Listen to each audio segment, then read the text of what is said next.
عسلامتكم. لوحة حصاد مكثر هي أقدم motivational speech في العالم.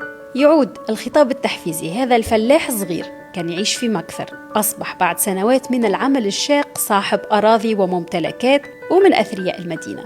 يعود النقش إلى الفترة ما بين 260 إلى 270 ميلادي، وهي فترة واجهت فيها البلاد الكثير من الحروب الأهلية والخارجية والأوبئة. النقش عبارة على شاهد قبر يحكي قصة حياة التونسي النوميدي هذا، ويقول فيها: لقد ولدت لعائلة فقيرة وأب متواضع، ليس لديه ثروة ولا منزل في المدينة. منذ ولادتي عشت فقط من أجل عملي في الحقول، لم أسترح ولم تسترح أرضي. عندما وصل موسم الحصاد كنت أول من قطع السنابل.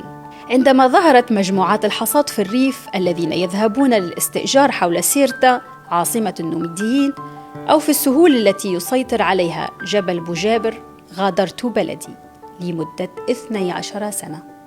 قمت بالعمل كحصاد أجير لصالح الآخرين تحت أشعة الشمس، ومن ثم ولمدة 11 عام كنت أدير فريقا من الحصادين. بفضل العمل، بعد أن تمكنت من إرضاء نفسي بالقليل لادخار الكثير، أصبحت أخيرا مالكا لمنزل وعقار، وها أنا اليوم أعيش حتى حصلت على مرتبة الشرف.